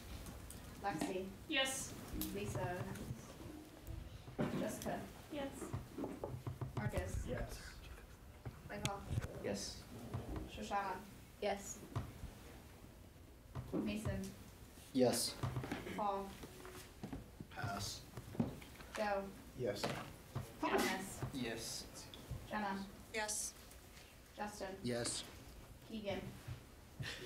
Is not here. He left. Steven. Yes.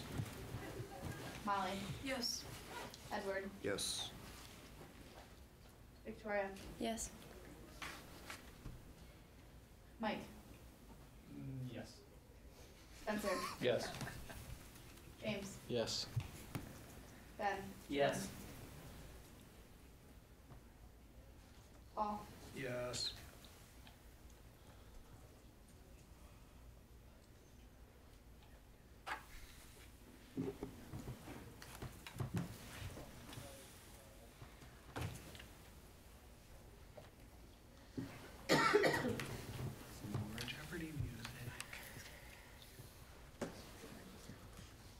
All right, motion passes 22-0-0.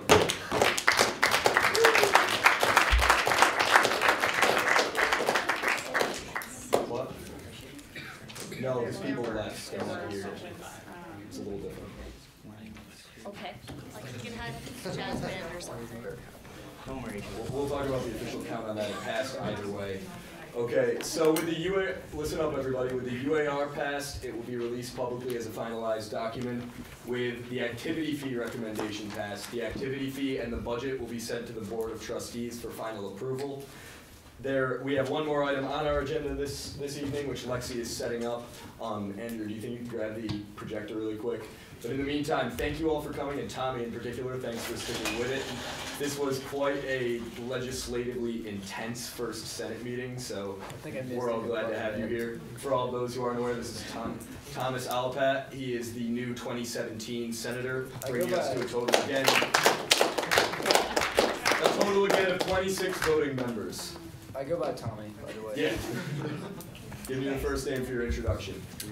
So our final piece of legislation for the evening is going to be Lexi's presentation and motion for the Residence Hall report and recommendations by the Student Life Committee. Lexi, you can start as soon as you're ready and the projector's ready. Until then, senators, you can stand at ease. That means stay in your seats, you can talk, it's okay. No, stay in your seats, you can talk. No.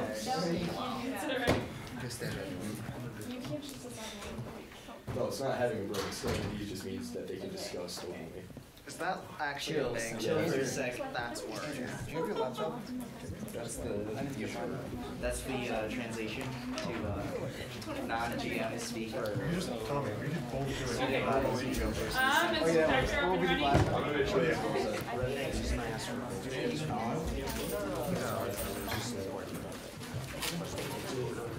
I connect on my computer, so.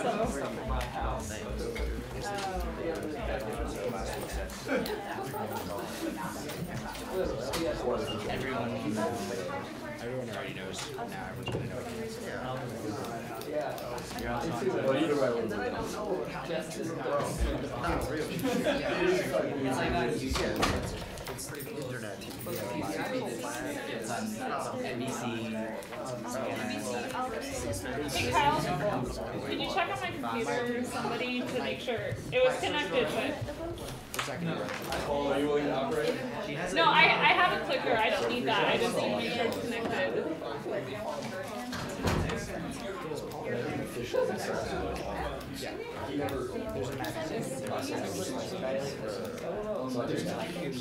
Okay, perfect. I used to have it. You got the Google machine. You just have to click. The first page is like blank. Yeah. Okay, so you're good. She has a click. I'm good. So sit down. Go sit down. Go sit down. Go sit down. That's the first slide. Paul, go sit down. Okay, are we ready? Tell me. Is that the first slide? Black? Yeah. Okay. We're all set. Everyone please pay attention. Okay. All right. So, hi everyone. I'm sorry I have to present after such a long discussion, but I'll try to make this quick and to the point. What Case and I presented to you last semester was the results from our Senate survey with regards to residence halls. We want to move forward with putting forward some recommendations as compiled by the Student Life Committee, and we're presenting those to you this evening so that we can hopefully endorse these recommendations as a Senate. So just the same background as last time, we've gotten feedback about students not being satisfied with the amenities and their states of their residence halls, and the statistics show that 66% of students move off campus after their sophomore year. And we were requested by Residence Life to gather some data about the specific amenities to each residence hall so that we could focus on the issues most pertinent to students as opposed to not knowing what students are having problems with. So as I said, tonight we're doing a follow-up of our recently released report that we released to the public, I believe, a week and a half ago, as well as the recommendations that we are voting on this evening. So just to give you an update about what we did with the results over the break is we tried to make it more comprehensive so we could display both the positives and the negatives of the residence life data. So if you guys remember from last semester, we had expressed our data as pie charts, and after major discussion among some of the senators, we decided to switch to a different approach, one of which was we expressed which values got below a 3 on average for each residence hall. So this example in particular is from Quadrangle, and you can see right here, these are all the amenities we had on our survey that were rated below a 3. In addition to that, we felt that we needed to express more of the qualitative concerns that students expressed in the comments on the survey. So, you know, for Quad, this included many things since there are a lot of responses to Quad, so bug infestation, not enough washers and dryers, leaky and uninsulated windows, etc. So this is part of the format of our new report and the way that we're expressing some of that qualitative feedback that we received. In addition, to replace the pie charts, we decided to use a horizontal bar chart format. So here, I apologize that the key is not up here, but the red, there's multiple reds here, but with the projector you can't see, but the dark red represents a 1 rating, and then it goes up, so this is a 2, 3, 4, 5, and then we also additionally included the not available ratings because the pie charts that we presented to you last semester did not include not available, and for some amenities such as air conditioning, that was important to see since some people put not available if they didn't have air conditioning in their halls. So now we have that updated report that we just released, and just as a quick update, we did meet with the administration earlier this semester, and they really liked the report and praised it, and they plan to use it as they move forward with their summer residence hall renovations. So to continue that collaboration, we set forth a series of recommendations. Case led that effort with our residence hall group within the Student Life Committee, and the main goals for these recommendations were first to generate a topic of discussion for continued collaboration with the administration. I think we set forward or established a very good collaboration with the administration through this project. We received a lot of praise for the report, and they really appreciated how comprehensive we were about our results, and you know, it's a source of information that they're going to use for their future renovations. So as our recommendations, we kind of want to set the topics, you know, for future discussions after this year so that we can continue that collaboration in the future. And additionally, within these recommendations, we wanted to outline the most important needs of the student body so that in the future we have a discussion point when we're talking to the administration about residence halls. So we sent out several documents of the recommendations. We made a couple edits as a student life committee based upon feedback we received from some of the administrators. And so the final document was sent to you, I believe, right before the Senate meeting, so you can feel free to get out your laptops if you do want to see that. But the first thing that we outlined within our recommendations with regards to specific issues were health and safety. And we consider this the first priority because health and safety is the most important for our students, and we consider that, you know, the top need for residence halls. And the different issues that we compiled from mostly our qualitative feedback in the surveys, they included pest infestation, inconsistent window screening, so those that live in quad, you have no screens, which can cause bugs to come in, and even a bird was on the survey. Dirty or damaged furniture in various halls, short sink faucets, so they're not working very well, the water pressure is pretty low, as well as shower heads and more water drainage issues where the showers don't drain and it causes a lot of water to circulate through the bathroom. So with these, they are already being addressed in some of the halls. I believe Warren Hall over the winter 2015 break got updated bathrooms. I don't know if any of you live in Warren, but those were done on the first floor. So the administration has started addressing these issues. They're understanding, especially in the bathrooms, that the mold is a problem. So us pointing these out, I think, will help us, you know, better demonstrate where these issues are existing so that they can continue updating the halls. And I'll get to quad a little later because quad got updated as well. The second thing that we set forward in our residence hall recommendations was to prioritize what we call low cost but impactful changes. So, you know, kind of how the E-board with their budget, you know, they want to allocate their money so that it benefits the most students. So here we want, you know, to make the most impactful changes without spending a ton of money, like, you know, putting in new TVs in the residence halls, and I don't know what else you guys would want. So the first thing that we saw was that Wi-Fi and Ethernet was a very prominent issue throughout the residence halls, and as a result of that, we did get in touch with .CIO and are currently working with them on identifying the issues that are present within each residence hall. But for the current status, Nason, Warren, Stackwick, and Brickwick all got updated access points, or you could consider them routers during the break. So hopefully the people living in those halls will be experiencing more success with their internet connections.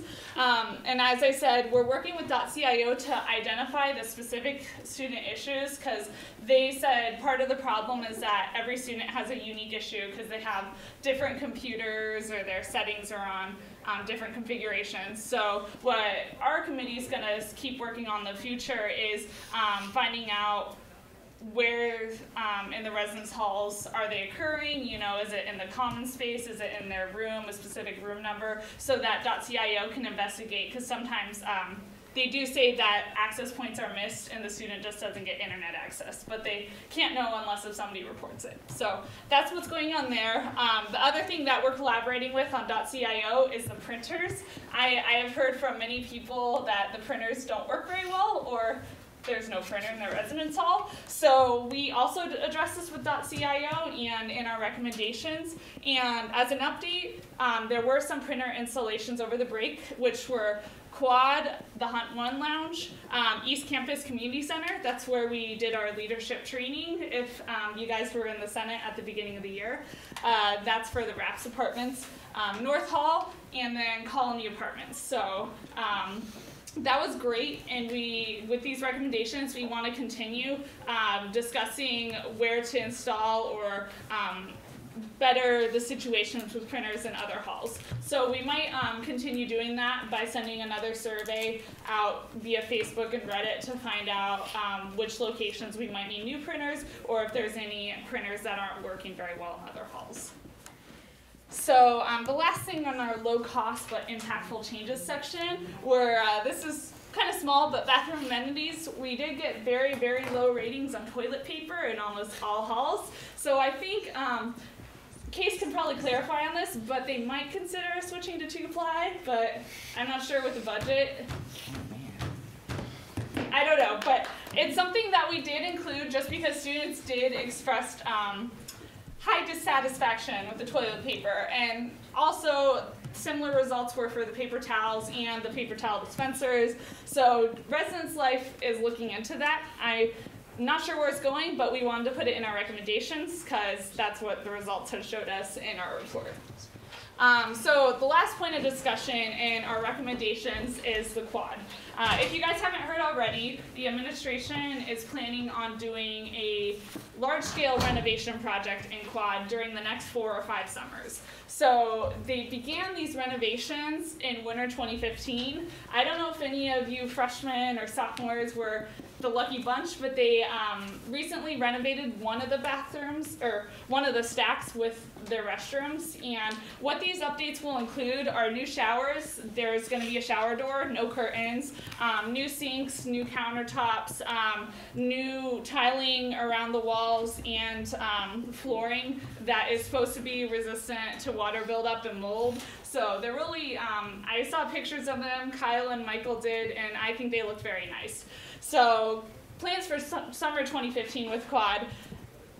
The restrooms are going to continue. I forgot, I think that they're starting with the stacks most closely to Sage Dining Hall, but I'm not quite sure about that. But they're planning on doing the same thing in the restrooms because they understand that there's a mold issue and a water drainage. So we consider that a very positive out of our feedback. As well, we got a lot of negative feedback about the lighting in the room, so they're going to update with new bright LED lights, and they'll have 2 configurations, so you can have it on a low setting or high setting. So if your light's too bright, that you'll be able to adjust that. They are going to update the flooring. I think that they said it was going to be vinyl, but I'm not positive on that, so don't quote me. But they wanted to get something that's easier to clean than carpet. And then lastly, they are going to change the location of the heat and air conditioning units so that it is closer to the door and away from the window and the beds, because students expressed concern with that. What we want to continue doing, so I was on the topic of quad, there is some possibilities that we can get more common space areas, which a lot of students express interest in. So we put in the recommendations, you know, there's a potential if they can combine common space for 2 or 3 of the stacks into one and make it bigger, that's something that students might be interested in. Additionally, as I said earlier on in the presentation, we're really going to focus on identifying the Wi-Fi and printer concerns, because our survey wasn't really specific enough to get, you know, the exact problem students were having with the Wi-Fi and the printers and where they were having it. So we're further investigating that and continuing that discussion with .CIO. And then lastly, for anything else in these recommendations, we hope this year and then continuing on that these recommendations can serve as a topic for discussion to continue collaborating with the administration as they update our residence halls. So with that, thanks for bearing with me through this long Senate meeting. That's all I have for the recommendations, and I open it up to any questions you guys have. So before we open the queue, this is a motion in addition to the presentation. Yes. The presentation's elaborating. So the Rensselaer Union 45th Student Senate, whereas the Student Life Committee's Residence Hall report, as released in January 2015, represents an accurate depiction of student feedback. Whereas the Senate's Student Life Committee and the 45th Student Senate have enjoyed a collaborative relationship with the Institute's Administration Division. Whereas the Student Life Committee's conclusions are deemed acceptable by the Student Senate as a platform for further dialogue, resolves to endorse the 2014-2015 Residence Hall Report and associated recommendations by the Student Life Committee. So moved by the Student Life Committee, presented by Lexi. Any questions, you guys? So I'm opening up a queue, and we're going to do it the same way that Lexi put on the queue unless someone asks a question. Jeff. So I have a question and a comment. My question was, Lexi, that you mentioned you met with ResLife, and they wanted you guys to get information from the survey about res halls. So my question is, did they specifically ask you to do only undergraduate res halls, or was grad feedback grad feedback for City Station requested? And my comment was just that I think in the future we should try to look into that, because that is an issue for graduate students. And I yield my time to Lexi to answer the question. Okay, so to answer your question, I think Dean, Case, you can clarify. They told us that City Station is not a part of Residence Life. They're an external vendor, so that's the reason why we didn't ask about that. Especially grad senators, if this is something next year that you might want to consider, I think that would be a great thing to start along with this undergraduate housing collaboration, because it might just be contacting different people. Instead of Residence Life, it might just be the people at City Station. But I think definitely that would be great to get student senate involvement with. Oh yeah, does the 66% of people who move off campus include people who are living in Greek housing, or is Greek housing counted as on campus?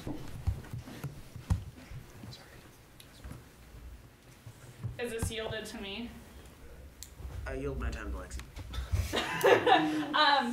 Paul, I would have to look at the question again. This was, I believe, from our fall 2014 Senate survey.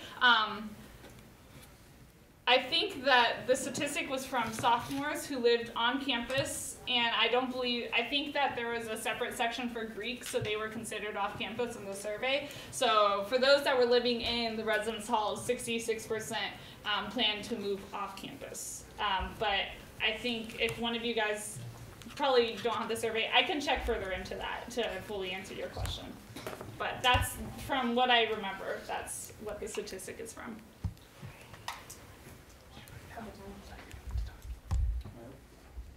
I was just wondering, did they have, the administration have an order set for how they're gonna carry out, the renovations, were the bathrooms, the highest priority for the students, or was it just something they had tabled but they didn't really have an action plan for? I yield my time to Lexi. Okay, thanks. What was your name again? Tommy. Okay, thanks, Tommy. That's a great question. So I believe the administration does make plans pretty far in advance for their renovations, just because, believe it or not, winter and summer are considered pretty short for them for times. But they were very flexible to hear this student feedback, and they used it as a source of important information. So they're going to use some of this for their quad renovations, potentially, especially for the common spaces. They might consider making more room for common areas in quad. However, a lot of the other renovations, such as bathroom, LED lighting, the flooring, a lot of that was planned before we gave them our report. So I guess to answer your question in short terms, some of it is up in the air and we have already helped with, other parts have already been planned long in advance. I'm on the queue next, and just a couple things. I think an interesting statistic maybe to pull too is students who move off campus and then move back on campus their senior year, because I know that happens a lot, and ResLife may be interested in knowing that to help them, because I know they do ask why students move off. It might be interesting to see why they move back on too in that conversation. And then the other thing was just really small, I noticed in the presentation. Your bullet said looking for a location for a printer in Sharp. And I didn't know if that was you guys didn't know physically where to put it, or just something else. But if you didn't know physically where to put it, I feel like the kitchen fitness room area in Sharp would be a prime location for Sharp residents. Queue is empty. Anybody else? Just a quick point. It's been fantastic working with Claude Rounds, working with Alex De Silva, and the others in their division. I've been very, very surprised at the openness that they've had, and very impressed with how willing they've been to talk with us on all of these issues. Michael and Lexi and Case, since Case was at one of these meetings, can all attest to how great the conversations have been. We've already been told that the report will be used as, sort of a guiding document for renovations this summer and beyond. The hope is eventually this report can almost become kind of an annual thing, whether it's run through the Senate or through Residence Life. And in that sense, we could continue to have student input into this sort of decision. The recommendations by the committee are essentially a platform to drive future conversation, as the motion states. We're going to be kind of leaning towards that. If this passes, we're going to kind of be talking along those lines in future conversations. Our vote here today is basically saying, okay, in addition to endorsing the report, we agree that those recommendations accurately reflect things that would be beneficial to students. So it's been a great positive project, and I'm just looking forward to see where it heads in the future. Shoshana? I agree with the discussion about graduate housing, in particular City Station. So I don't know to what extent your committee wrapping this up will have time now, but if there's a docket of projects, I would like to see this going forward to show the graduate point of view as well. Not in this report, but future. He was open. Any other comments? I just have a quick question. Is there other grad housing, like on-campus type stuff than City Station? You can Just answer City that Station? Okay. No. Okay. It's actually not on campus. Well, It's not owned by our part guy. of- No. There used to be on-campus housing for graduate students. However, back in 2013, I believe, they switched it to undergraduate housing. This would be RAPS B. It used to be graduate housing. I also want to mention, with regards to City Station, that comparable housing is considerably cheaper as well, so that's another. Tommy? Can you repeat what you said, Jen? I couldn't hear you. Oh, That's fine. okay. So, the comparable graduate housing that's not City Station, so local apartments, houses and stuff, those are considerably cheaper than living in City Station itself, so I just wanted to I'm gonna Q next, and I could be wrong, but I believe that graduates can live in any other, like, upperclassmen housing. It's just not specified as graduate housing, but I believe they can live in Brickwick just like anyone else.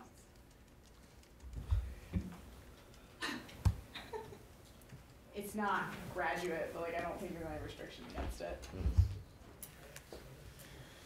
Anybody else? Okay, seeing none, then we will move to vote. I'm going to reread the motion real quick. The Rensselaer Union 45th Student Senate.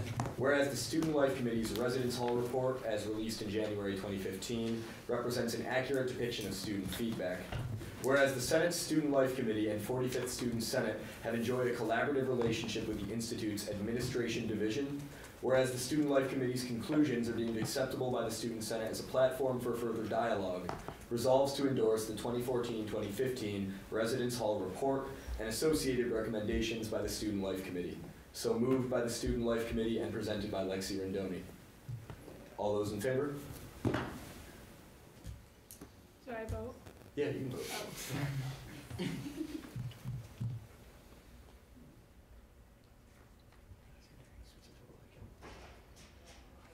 Okay, motion passes 21-0-0. Congratulations.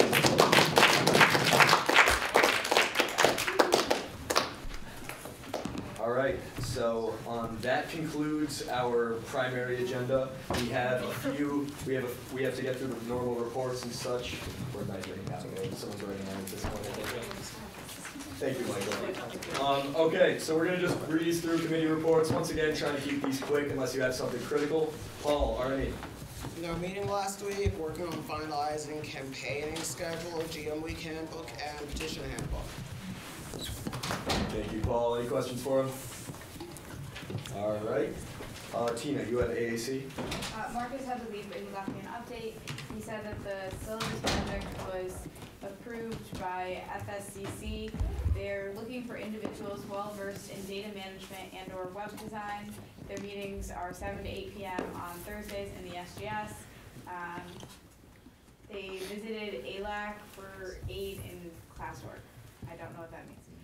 One additional comment on this, Marcus is likely going to be presenting the result of a syllabus project at a future GBM when he learns more, but seeing this go through, assuming everything goes well, is a huge step forward because we've been working on this one for the past year and a half. So, student government communications. So in lieu of this week's meeting, we're going to be posting early next week to advertise for the public safety forum. If you guys want to grab some posters, I'm pretty much going to leave a stack in SGS. So just, hand them out to your friends, anyone who would be interested in attending the forum. Our meetings are Thursdays at 6. Also in the near future, we'll be helping test the e-voting, so if you're interested with that, please let me know.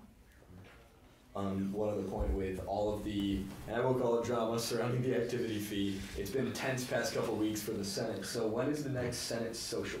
We've been discussing this for a while. Great, so I have not sent out the one is good, but most likely one of the next couple weekends, not this weekend, but I'm shooting for the next 3 weeks. It'd be good to get a break before we enter the legislatively heavy constitution meetings. Okay, so FSC, Michael. So we got a lot of exciting news for all of our projects. We're making big progress on all of them, which is really exciting.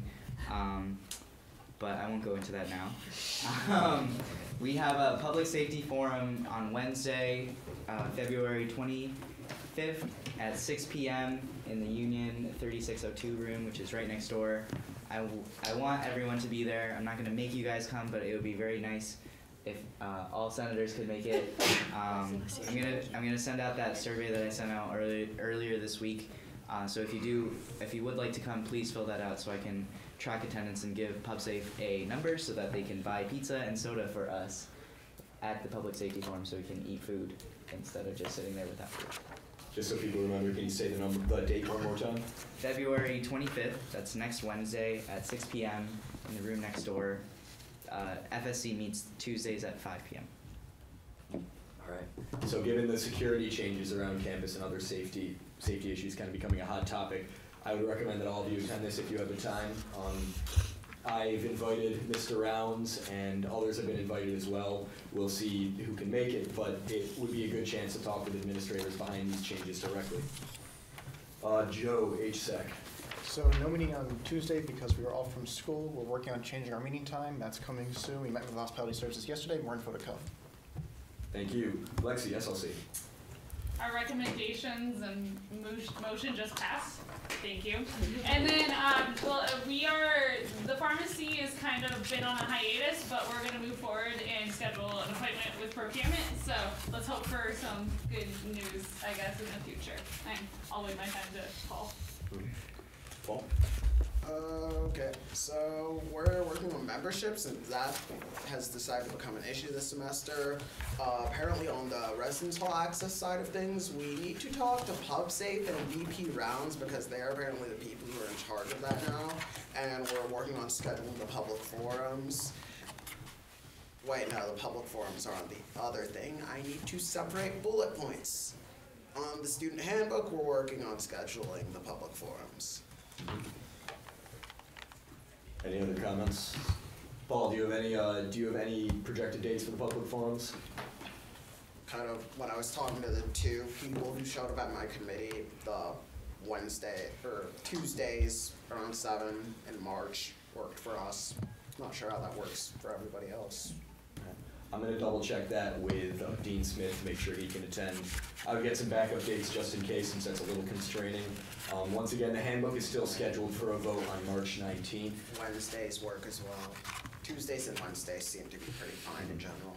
If anyone doesn't have the handbook, email me. I can send a reminder out to the Senate. It was sent out a while ago, but I can make sure everybody has this. No, it so wasn't. These changed. The sexual misconduct wasn't sent out. Okay, then I can make sure it is sent out. All right, thank you, Paul.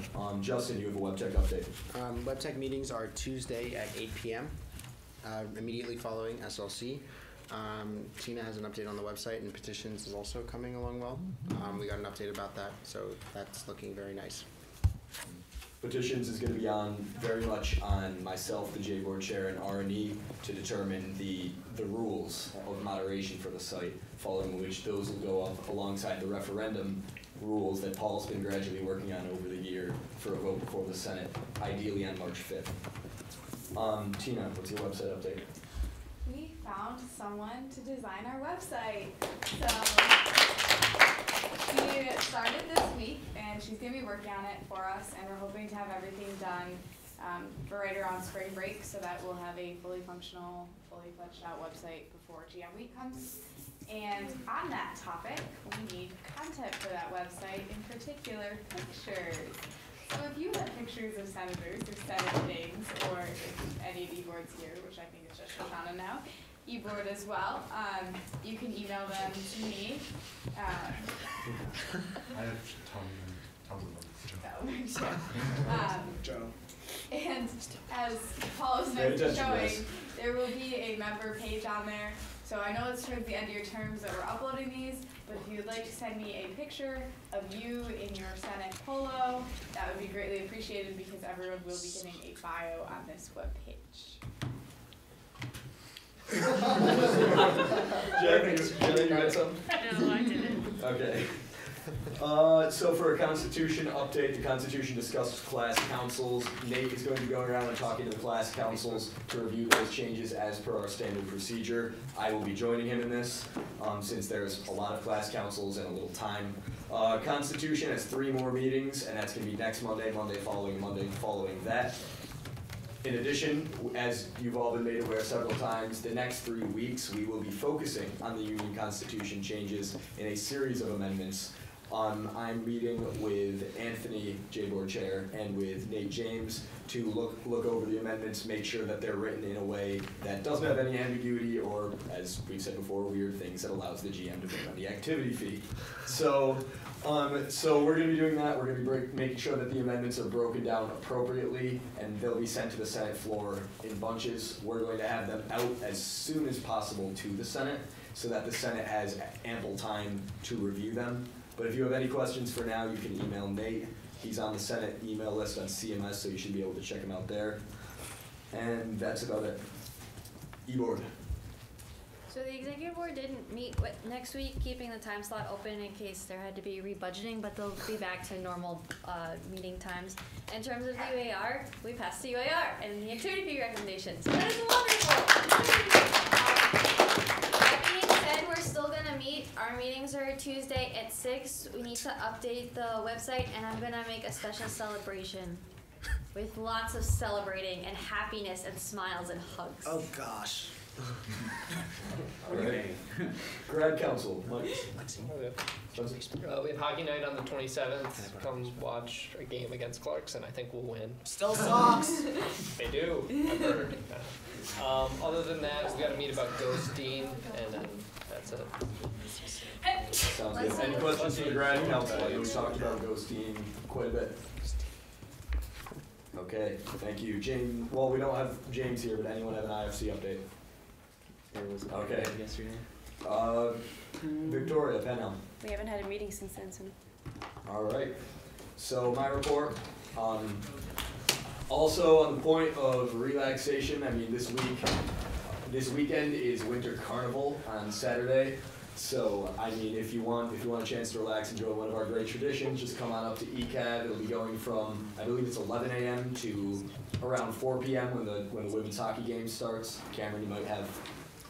Okay, Saturday. Yeah, it's on Saturday. And I believe it's 3 to 4. Got to check the numbers. Aaron and I are going to be judging a sled competition. So stop by there. You can see us wear the white hats, look all ridiculous. Jazz band's also playing at 1, 12 to 2. It's very different from 1. And there's plenty of other events going on. In addition, listen up everybody. Senate tabling. We do our tabling in the GCC every other week. Jen, I believe you said it's 2 weeks from now? Well, we did one last week, and we were gonna do the next one with the e-voting set up. Okay, so communicate with R&E, get a final date for that, but most importantly, they've had, Paul, do you have clarification? So I need to find Bobby and ask him what the heck's going on with our order. Okay, well, I'll talk with you about that after the meeting, but in either case, we want to demo e-voting at the next tabling event, and we want to talk about the union constitution. So the more senators who are there, the better. Even if you're not on Constitution Committee, there will be explanations at the tables and so on, so people can communicate. It would help. We've had some trouble with attendance the past 2 times, so keep an eye out for Jen's email. This tabling is probably going to be the most important one we've done so far. And finally, actually, I already gave a Union Constitution reminder, so that concludes my report. Jen, I believe you have unfinished business. Yeah, so I meant to mention this in my committee report. I've been receiving emails, as well as the grad council, from several students regarding the training in the Mueller Center. So there are athletes coming in. Yeah, so I would personally like to request that FSC look into this, if that's possible. So I emailed the guy back. Yeah. So I thought you replied to me and him, and I was like really shocked. He sent like a very like rude email to me, but I thought it was also to the other guy. Anyways, I sent an email to him. I sent an email to Erin, the PU. She said, what she told me so far is that this happens every February and March. The only reason like this is blowing up now is because yesterday someone that had a problem with that refused to leave and had to be escorted out of the Mueller Center. So, but she's meeting with the representative from the Mueller Center tomorrow, and a student, I don't know which student, but a student over the weekend. And yeah, I'll check in on that, I guess, in the future. Yeah, a lot of people are upset, but we're looking into it. Any other points? Any new business then? Questions from visitors or press? Oh, sorry. Tina? If you explicitly requested a binder from me, you should have gotten it at this point. I made one extra for people, so I know like some people at 17 I might be interested in one. So if you want that extra one, let me know. I can also make more. I just didn't want a copy. It seems like I'm still not on the mail list. Thought I put you on there, but I'll double check. He's not either. Oh, my name is spelled incorrectly on this, like everywhere. You have been a senator for how long, Steve? At this point, it is totally your fault. I'll take no regardless. Also, Victoria, I'm sorry that yours is spelled wrong because I copied that from Kyle's list as well. Hey, you're good on the membership list on the agenda. That's what matters. Tommy, you had something? No, I need a binder. You'll definitely get one. Yeah. Okay, Paul? Arnie's formatted wrong here. The N's a lowercase. If any of you have questions about the spelling or formatting of your name or committee, come see us after. Meeting adjourned. Thank you, everybody.